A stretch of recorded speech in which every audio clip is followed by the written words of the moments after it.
네, 오늘은 사사기 8장 29절에서 35절까지 말씀입니다. 제목은요, 다음 세대를 세우려면 꼭 해야 할 것들이라는 제목입니다.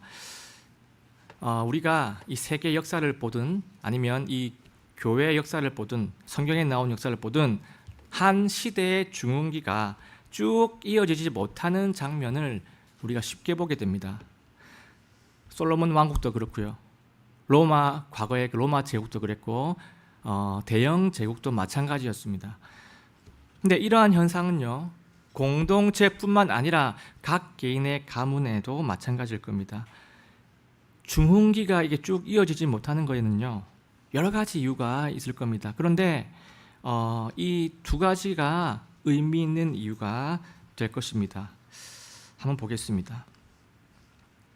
중흥기가 지속되지 못하는 의미 있는 이유입니다. 첫 번째가 훌륭했던 윗세대의 가치들이 다음 세대에게 잘 이어지지 않는 것, 이것이 첫 번째 이유일 거고요. 두 번째는요, 훌륭했던 윗세대에서 안타까운 쓴 씨앗을 남겨두고 떠난 것, 이것이 두 번째입니다. 이 두 가지는 아마 의미 있는 이유가 될 겁니다. 그래서 오늘은 우리가 다음 세대를 세우려면 꼭 해야 할 것들이란 제목으로 말씀을 선포하겠습니다. 오늘은 사사시대 때 이야기입니다. 기드온 아시죠? 유명한 인물입니다. 기드온이 사사였을 때 이야기인데요. 이때는 사사시대 중에서도 양호했던 시대였습니다. 그러니까 한마디로 중흥기였다는 것이에요. 하지만 기드온도 사람이기 때문에 죽게 됩니다. 기드온이 죽은 이후에 이 이스라엘이 어떻게 되는지, 그리고 다음 세대를 위해서 우리가 어떻게 살아가야 하는지 그 하나님의 뜻을 오늘 본문을 통해서 캐치해 보도록 하겠습니다. 먼저 오늘 본문의 배경입니다. 기드온은요, 하나님께 귀하게 쓰임을 받아가지고 가장 이스라엘의 그 당시 가장 큰 과제였던 이방 민족 미디안 군대를 회파시켰습니다. 기드온이 이 이스라엘의 구원자가 된 것이죠. 하나님께 쓰임 받아가지고. 그래서 이스라엘 백성은 어떻게 했냐면 기드온이 왕이 되기를 열렬하게 기드온에게 요청을 했습니다. 기드온을 통해 가지고 이 이스라엘 중흥기가 계속 이어지기를 백성들이 원했던 것입니다. 그런데 기드온은요, 이렇게 말을 합니다. 자, 사사기 8장 23절입니다. 내가 너희를 다스리지 아니하겠고 내 아들도 너희를 다스리지 아니할 것이며 주께서 너희를 다스리시리라 하니라. 자, 이렇게 멋있는 말을 하면서 백성들의 요청을 탁 거절합니다. 주께서 우리의 왕이시다. 우리는 주님이면 충분하다. 또 다른 왕은 우리에게 필요가 없다. 하나님의 뜻을 존중한 겸손한 모습의 선포를 탁 했습니다. 자, 이런 배경에서 오늘 본문이 등장을 합니다. 자, 오늘 본문 첫 구절 29절 한번 보겠습니다. 요아스의 아들 여룹바알이 가서 자기 집에 거하니라. 자, 지금 갑자기 여룹바알이라는 이름이 나옵니다. 이 여룹바알이 누구냐면요, 기드온의 또 다른 이름입니다. 근데 그 뜻이 뭐냐면요, 그 뜻이 바알과 맞선다라는 뜻을 가지고 있습니다. 그러니까 이 말은 바알 우상을 척결해버린, 이 바알 우상을 정말 없애버린 그 기드온의 업적을 기리는 영광된 별칭이라는 것이에요. 여룹바알은요, 기드온의 그 성공한 사역을 보여주는 이름입니다. 지금 기드온은요, 자기 집에 있습니다. 왕위를 탁 거절을 하고 자기 고향에 내려와가지고 그냥 살아가고 있는 것이죠. 자, 그리고 30절로 한번 가보겠습니다. 기드온이 아내가 많았으므로 자기 몸에서 낳은 70명의 아들들이 있었고. 자, 기드온은요, 아내가 많았고요. 그리고 아들이 지금 70명이나 된다고 지금 기록을 하고 있습니다. 70명이면 많아도 너무나도 많은 거죠. 요즘에 보면 3명도 이렇게 낳기가 쉽지 않은데 아들이 70명이면 딸을 생각해 보면 아마 100명은 넘었다는 것을 우리가 추정을 할 수 있습니다. 지금 이 상황이 어떤 의미냐면요. 기드온이 왕위는 거절을 했지만 고향에 내려와서 살았던 그 삶은 너무나 화려했고 거대했다는 것을 지금 오늘 본문이 지금 보여주고 있는 겁니다. 그러니까 한마디로 거의 왕처럼 살았다는 것이에요. 희대의 영웅이었기 때문에 고향에서 큰 영광이 있었고요. 영광이 있으니까 따르는 여자들도 많았을 거고요. 그래서 아들도 이렇게 많이 두게 된 것입니다. 그런데 이렇게 아내를 많이 두고 이렇게 자식들을 많이 두는 것은요, 그 당시에 이방 민족 왕이 누리는 전형적인 모습이었다는 것이에요. 아내의 수와 이 자식들의 수를 가지고 왕권의 정도를 뽐내던 그런 가나안 족속의 풍습이 그 당시에 있었기 때문입니다. 기드온은요, 왕위를 거절했지만 그래도 고향에 와서는 이방 민족 왕처럼 살았다는 것을 오늘 본문이 보여주고 있습니다. 이 부분이 다소 아쉬운 부분이죠. 네.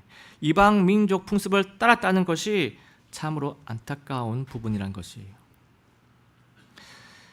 기드온의 사역은 어땠습니까? 기드온의 사역.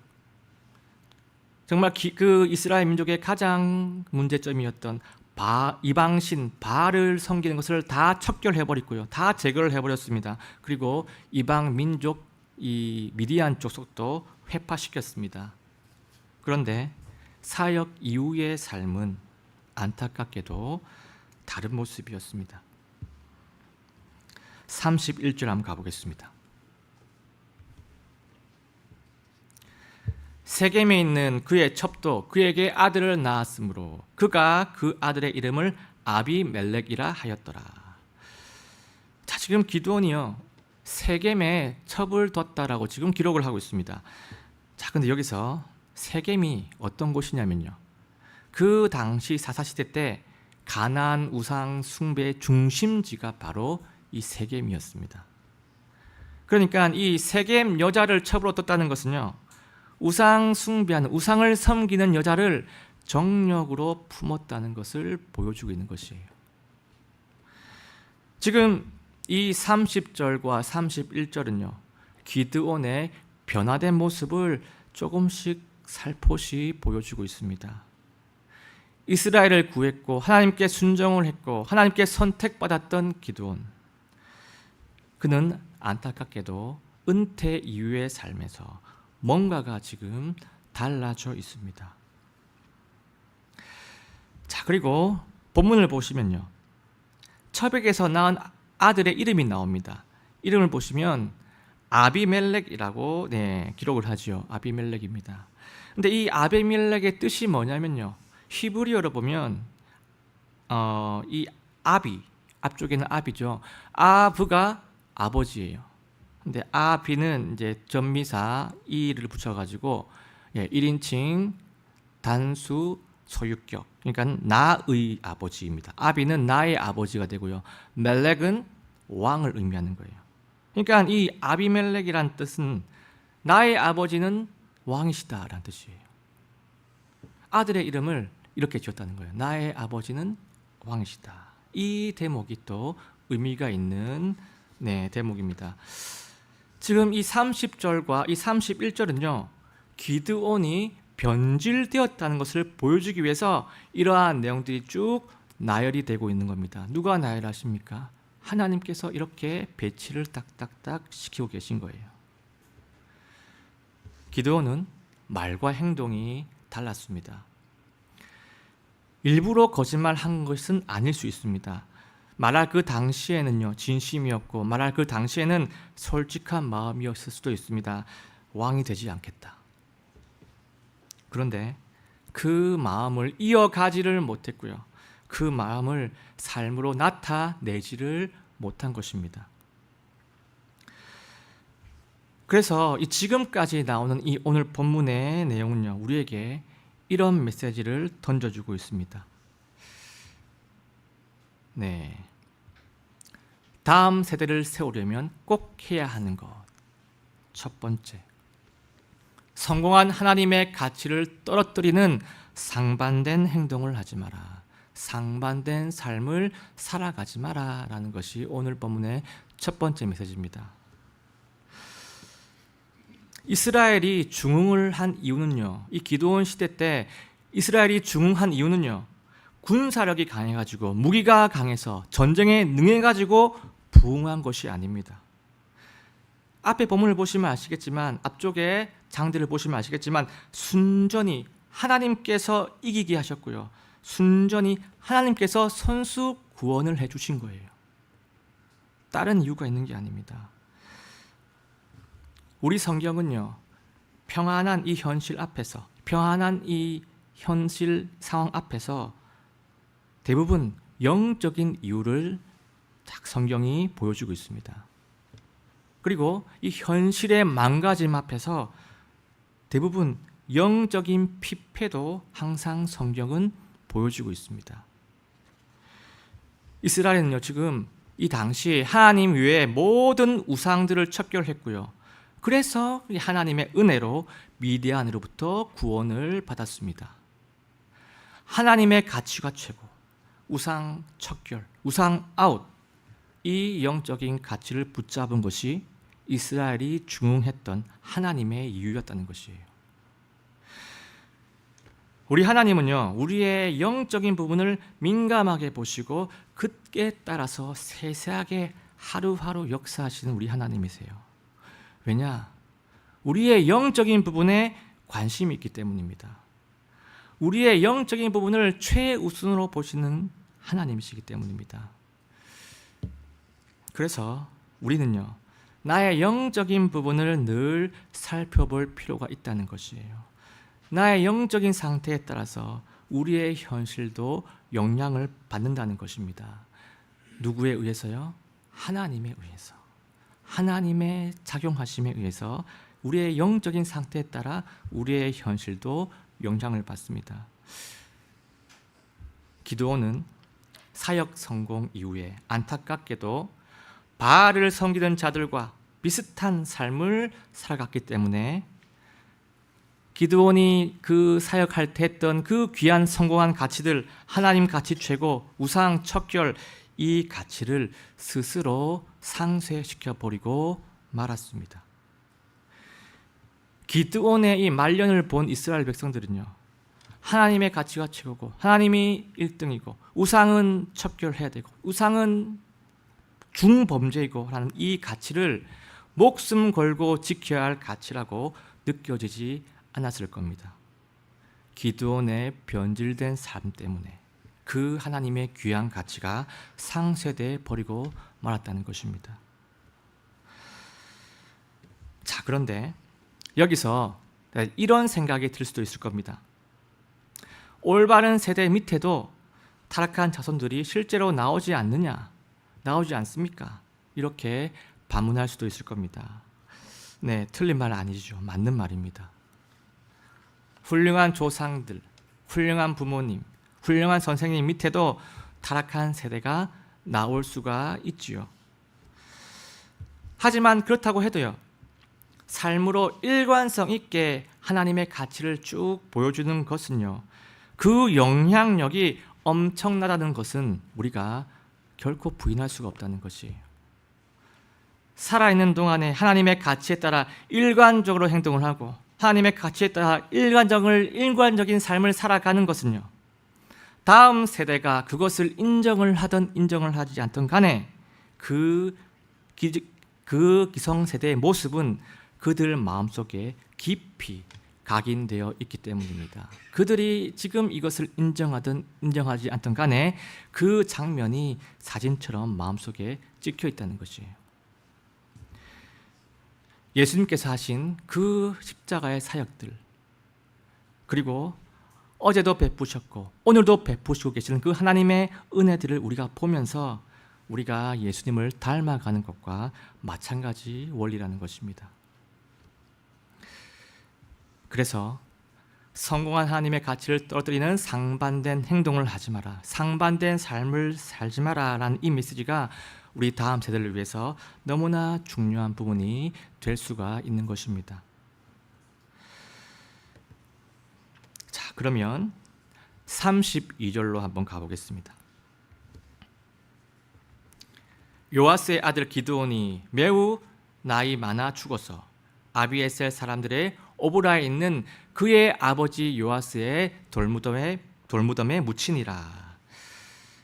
기드온은요 지금 매우 나이가 많아가지고 죽었다라고 지금 기록을 하고 있습니다.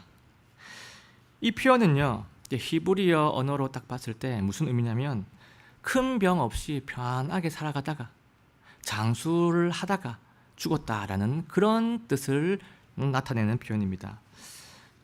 자, 그리고 또 보면 그의 아버지 요아스의 돌무덤에 묻히니라 라는 이 말이 있죠. 이 말도 무슨 의미냐면요, 이제 히브리어 문화로 봤을 때 하나님께 인정을 받았고 하나님께 축복받으면서 죽었다라는 것을 나타내는 표현입니다.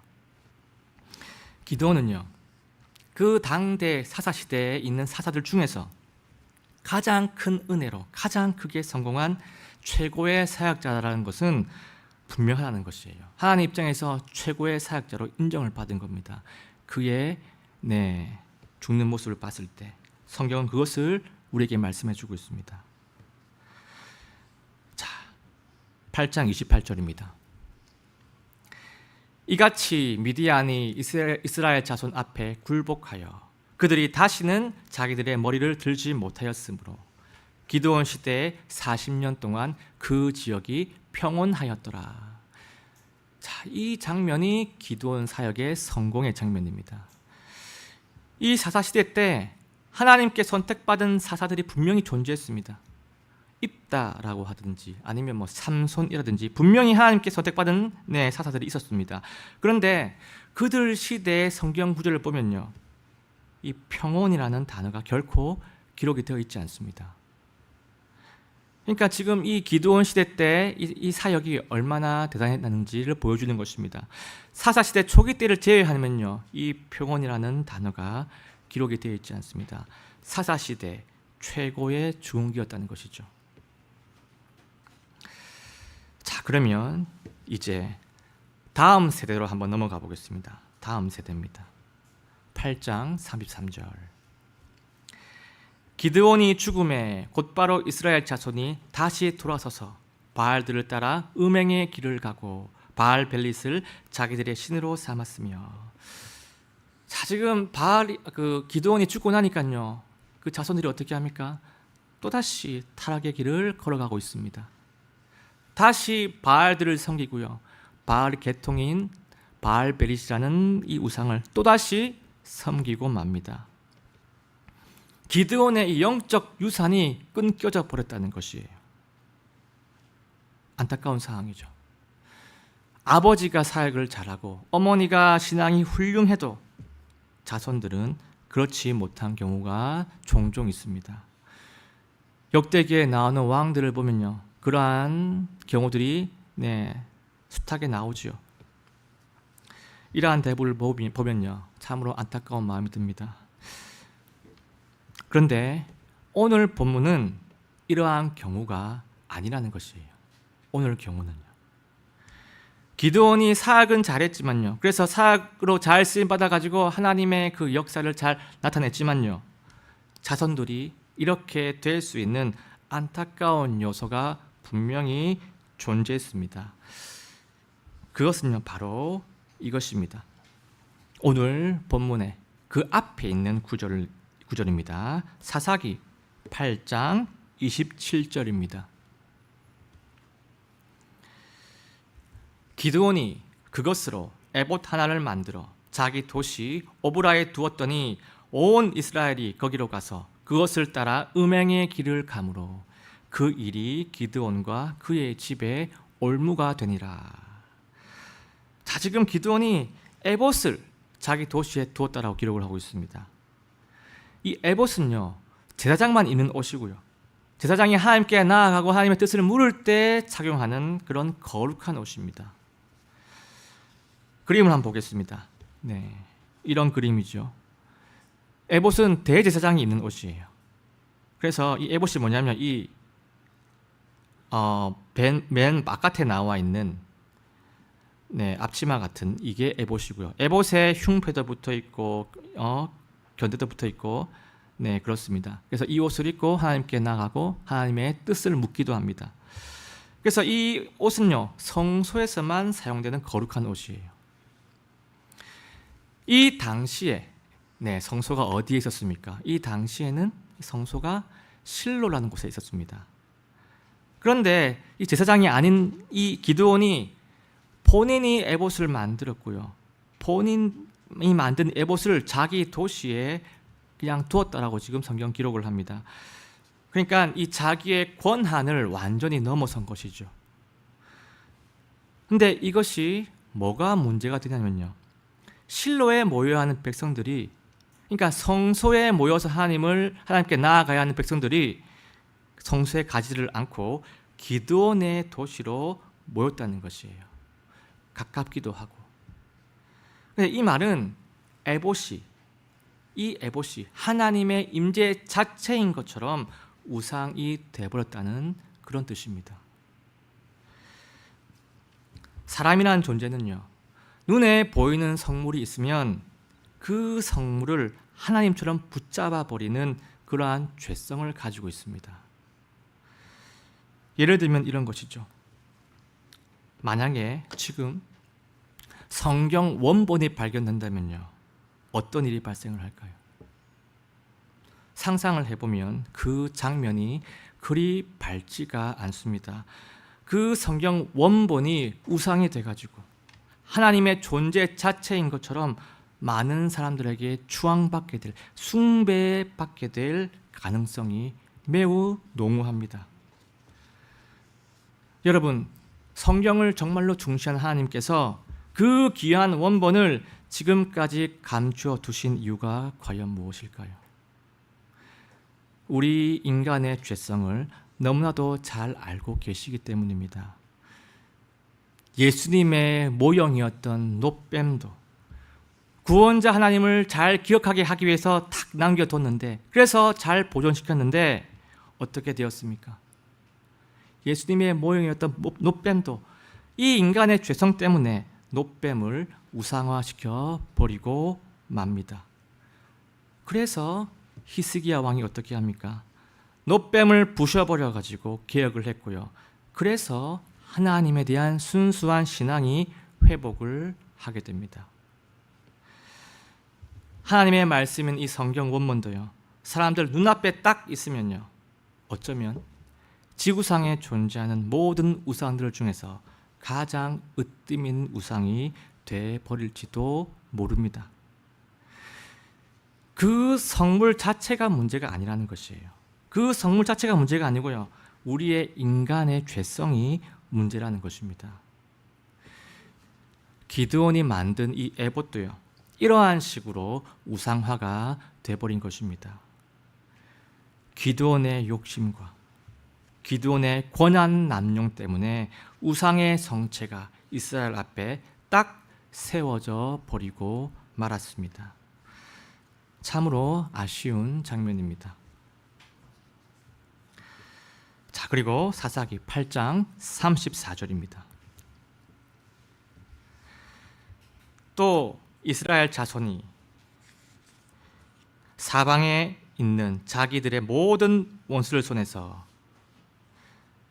자기들을 구출하신 주 자기들의 하나님을 기억하지 아니하였고, 자, 하나님을 기억하지 아니하였고, 지금 이스라엘 자손은요, 모든 원수들에서 구원을 해주신, 구출하신 이 구원자 하나님을 결국 기억하지 아니했습니다. 하나님을 기억하지 아니했다는 것은 하나님의 은혜를 기억하지 아니했다는 말입니다. 무엇 때문이냐면요, 우상 때문이에요. 우상을 섬김으로써, 우상이 있기 때문에 하나님을 마음속에 두지 않았다는 것입니다. 오직 하나님만 섬기겠노라라고 다짐을 했고 약속했던 그 언약을 어겼기 때문에 하나님을 버렸다는 것입니다. 하나님 덕분에 살아난 이스라엘이죠.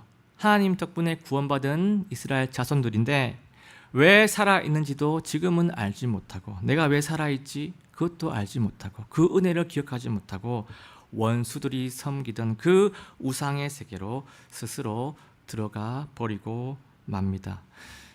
다음 세대가 무너져 버린 것이죠. 우리가 이 하나님의 은혜를 잊어버리면요, 우리는 하나님의 뜻대로 살아갈 수가 없습니다.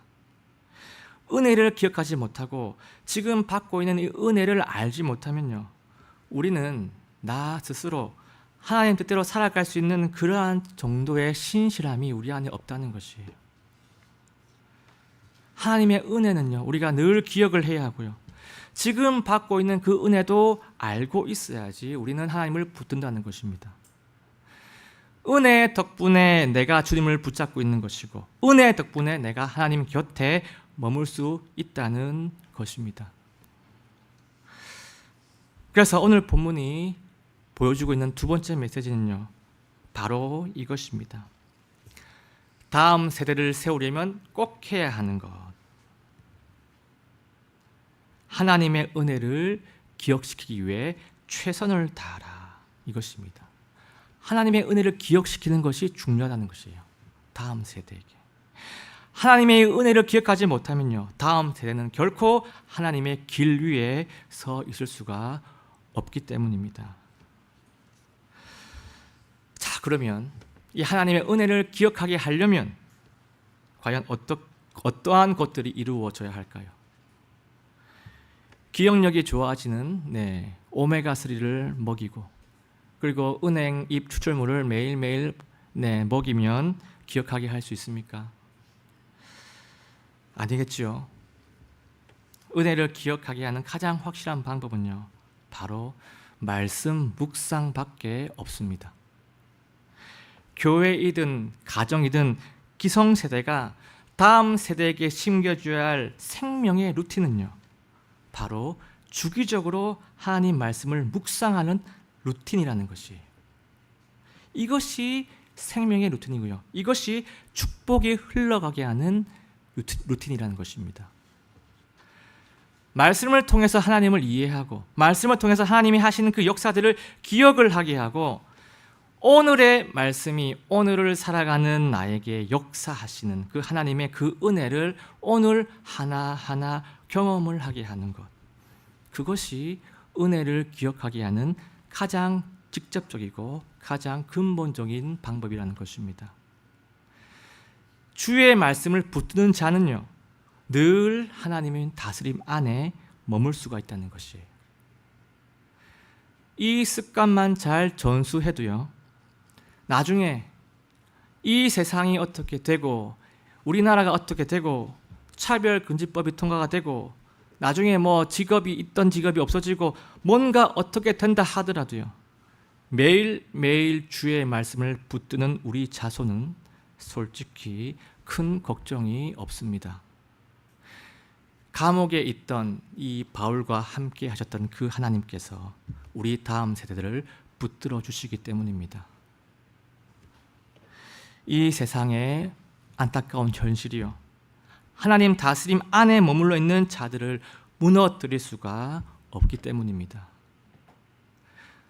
북한에 있는 지하교회에서 정말 말씀만 붙들고 음식도 제대로 먹지 못하고 하루하루 살아가고 있는 신자들이 말씀에 멀어져 있는, 배불러 있는 우리 신자들보다 더 영광된 천국을 누리며 살고 있다는 것과 똑같은 원리라는 것입니다.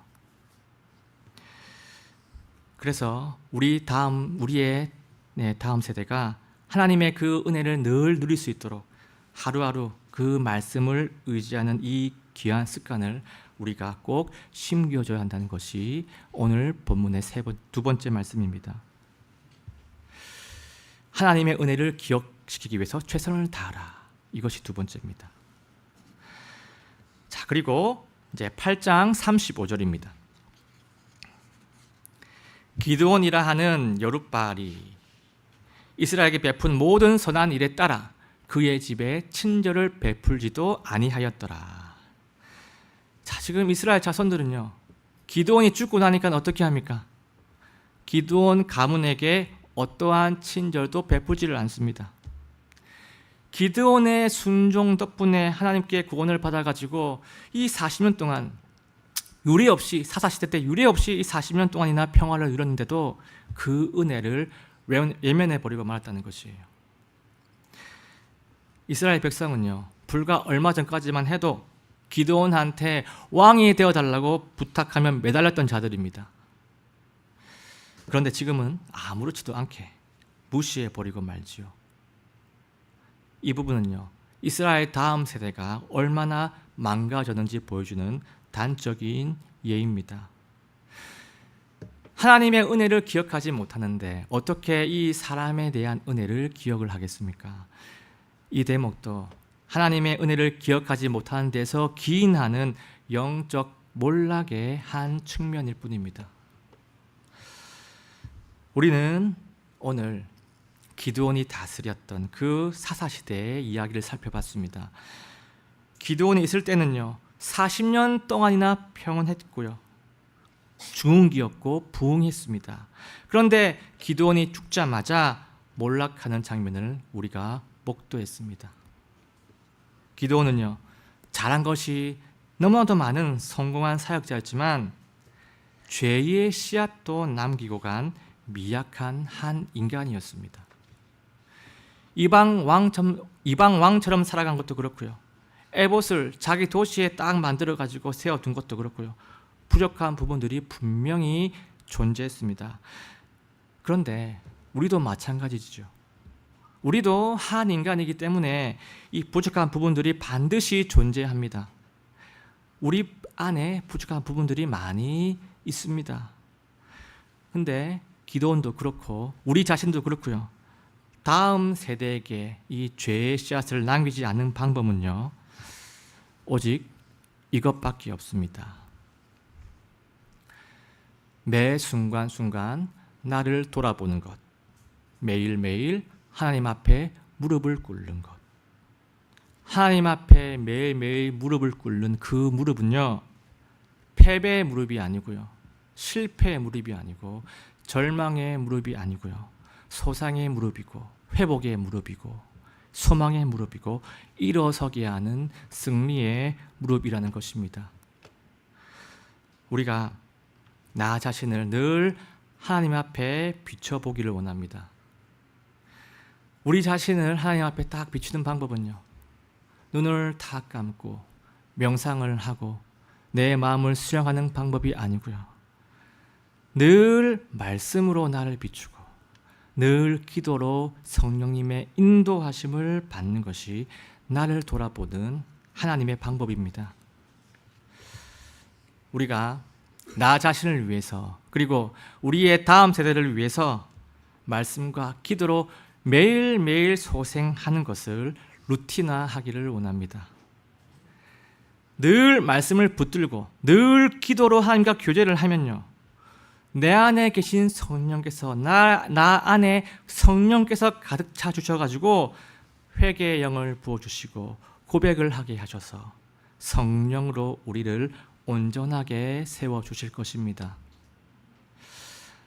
기드온이 사역 이후에 정말 이 회개의 영이 임하여서 에봇을 철폐하고 이방 여자를 돌려보냈다면요, 이 이스라엘 다음 세대도 오랫동안 이 영적 유산을 계속 누렸을지도 모릅니다.